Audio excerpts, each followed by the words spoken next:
शुक्रवार दिनांक 31 मार्च 2023 रोजी पिंपरी चिंचवड शहर काँग्रेस कमिटीच्या वतीने माजी खासदार राहुल गांधी यांची खासदारकी पद सूडबुद्धीने व द्वेषभावाने तसेच राजकीय हेतूने रद्द करून केलेल्या कारवाईविरुद्ध मूक मोर्चाचे आयोजन करण्यात आले, ज्यामध्ये मोठ्या संख्येने काँग्रेस कार्यकर्त्यांनी पिंपरीच्या अशोक टॉकीज पासून ते साई चौकापर्यंत मूक मोर्चात सहभाग घेतला। या मोर्चामध्ये काँग्रेस कार्यकर्त्यांनी तोंडाला काळी फीत बांधून मोदी सरकारचा निषेध केला।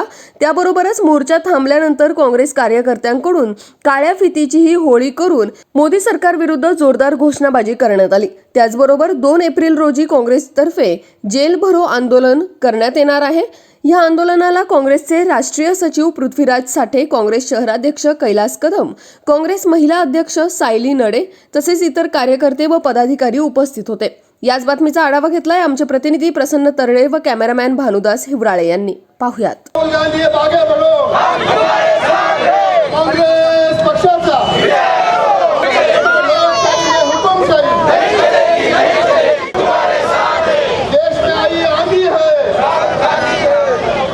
साठे साहेब, काय सांगाल आज जे पिंपरी चिंचवडमध्ये राहुल गांधी यांच्या समर्थनात मूक मोर्चा निघाला, काय सांगाल याबद्दल? राहुलजींच्या समर्थनार्थ तर निघालायच, परंतु ह्या मोर्चाचं प्रमुख उद्देश ह्या देशातली लोकशाही टिकावी, ह्या देशातल्या गोरगरीब जनतेचा जो पैसा SBI, LIC, EPF सारख्या संस्थांमध्ये जो गुंतवणूक केलेली आहे ती गुंतवणूक सुरक्षित राहावी। जी आजच्या मितीला नरेंद्र मोदींनी ही सर्व गुंतवणूक अदानींच्या कंपन्यांमध्ये त्यांच्या कंपन्यांचे शेअर विकत घेण्यासाठी त्यांच्यावर जोर जबरदस्ती करून ती गुंतवणूक तिकडं वळवलेली आहे। आणि आज आपण पाहिलंय की हिंडनबर्ग नावाच्या अमेरिकी स्थित कंपनीनं जेव्हा त्यांचा अहवाल सादर केला की अदानी कंपनीमध्ये जो पैसा आहे हा सगळा बोगस कंपनींचा पैसा आहे आणि हे सगळं फ्रॉड अदानी कंपनी म्हणजे अदानी समूह म्हणजे कंप्लीट फ्रॉड आहे असा उल्लेख हिंडनबर्गच्या रिपोर्टमध्ये झाल्यानंतर ह्या अदानी कंपनीच्या शेअरचा जो भाव आहे तो अचानकपणे घसरला गेला, ज्याचा परिणाम असा झाला की SBIचे हजारो कोटींचं नुकसान झालं, LICचं हजारो कोटींचं नुकसान झालं, आता EPFमध्ये गुंतवलेल्या पैशांचं देखील नुकसान होणार आणि आता इथून पुढे देखील दुसरा अजून अहवाल यायचा आहे। तो अहवाल आल्यानंतर तर काय होईल परमेश्वरालाच ठाऊक। अशा परिस्थितीमध्ये ह्या देशातल्या गोरगरीब जनतेचं, मजदूर असतील, माझ्या महिला भगिनी ज्या पोटाला आळा मारून आपल्या मुलांच्या तोंडाचे पैसे काढून जे गुंतवणूक करतात, हे सगळ्या पैशांच्या गुंतवणुकीवरती आज कुठंतरी प्रश्नचिन्ह उभं राहतं। दुसरीकडं देशहिताचं आणि देशभक्तीचा नारा देणारी ही मोदी सरकार या अदानीचे थोरले बंधू विनोद अदानी त्यांची जी गदानी नावाची कंपनी आहे त्यामध्ये चांग चुंग लिंग नावाच्या एका चायनीज ग्राहकाची एवढी मोठी इन्व्हेस्टमेंट आहे आणि त्या कंपनीला तुम्ही संरक्षण खात्याचे जर टेंडर देत असाल, कॉन्ट्रॅक्ट देत असाल तर तुम्ही किती देशभक्त आहात हे याच्यातनं उद्देश हा म्हणजे ह्याच्यातनं दिसून येते। तर आम्ही त्या सगळ्या मुद्द्यांवरती जनतेमध्ये एक प्रकारे अवेअरनेस क्रिएट व्हावं, ह्या देशातील ह्या शहरातील जनतेला कळावं की नरेंद्र मोदींचा खरा मुखवटा काय। हे परदेशात जेव्हा दौऱ्याला जातात, दौऱ्याला गेल्यानंतर भारताचे संबंध सुधारवण्यासाठी जातात का अदानी समूहाचं मार्केटिंग करायला जातात आणि त्यांना कॉन्ट्रॅक्ट मिळवून द्यायला जातात, हा खरा प्रश्न उपस्थित होतो।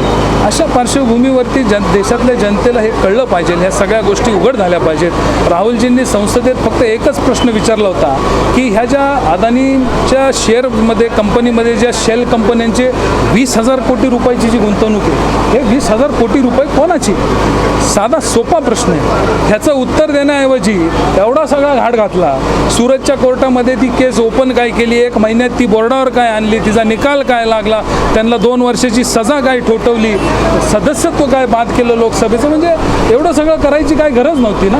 ते केंद्र सरकारकडून जाणून बुजून विरोधकांवर दबाव टाकण्यात येतो असं तुमचं म्हणणं आहे का? आता हे सरळ आहे, तुम्ही बघा ना, अदानी, आता मला सांगा, अदानीच्या बाबतीत जेव्हा प्रश्न विचारला तर मोदींनी ते उत्तर देण्याऐवजी छाती ठोकून म्हणले मैं अकेला है। अरे तुम अकेले, तुम्हारे पीछे CBI है, ED है, IB है, अमित शाह जैसा मंत्री है, होम मिनिस्टर, कहाँ से तुम अकेले है भाई?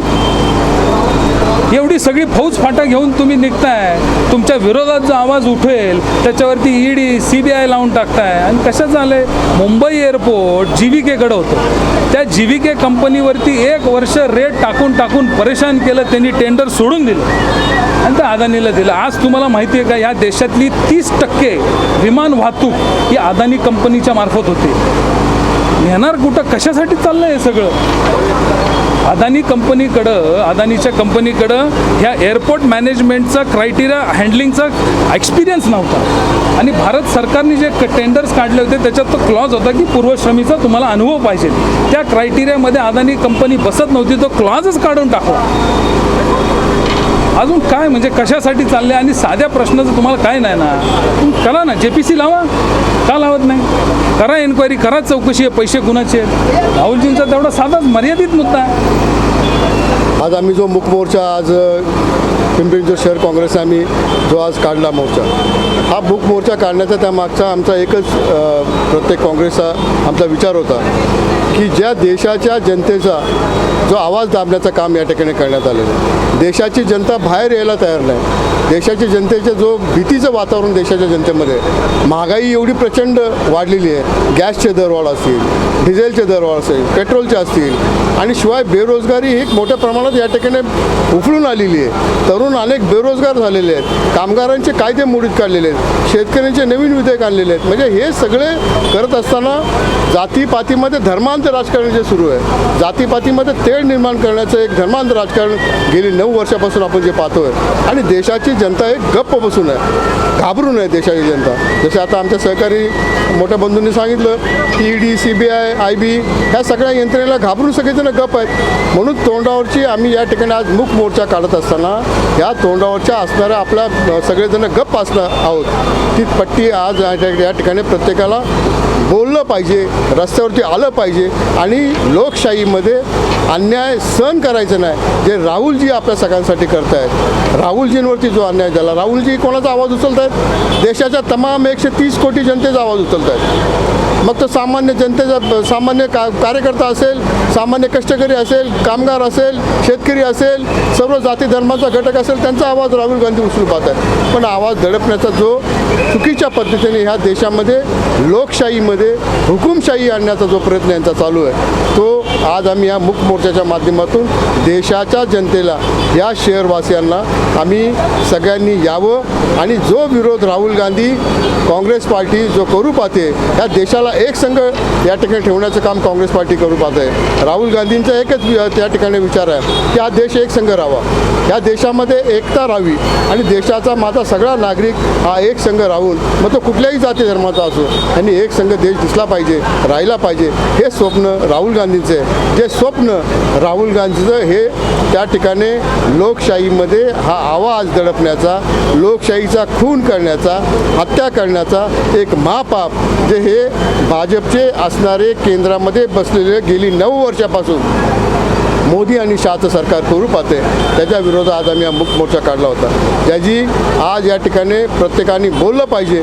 म्हणून त्या सगळ्या मूक मोर्चाच्या आमच्या असणाऱ्या पट्ट्या त्याची आज आम्ही या ठिकाणी होळी केलेली आहे. तमाम नागरिकांना माझी विनंती असेल की या लोकशाही वाचवण्यासाठी, ही महागाई कमी करण्यासाठी, या देशामध्ये प्रत्येक महागाई बेरोजगारी कमी करण्यासाठी, संपवण्यासाठी, जातीपातीमधले तेढ निर्माण करण्याचा बंद करण्यासाठी आपण सगळेजण राहुल गांधीच्या आवाजासाठी, जो अन्याय राहुल गांधीवरती झाला आहे त्यासाठी आपण सगळेजण एकत्र येऊयात आणि काँग्रेस पक्षाच्या विचारधाराला एकत्र मिळून आपण सगळेजण ही लोकशाही वाचवण्याचं काम आपण सगळ्यांनी करू, अशी विनंती करण्यासाठी आजचा मूक मोर्चा आम्ही या ठिकाणी आयोजित केला.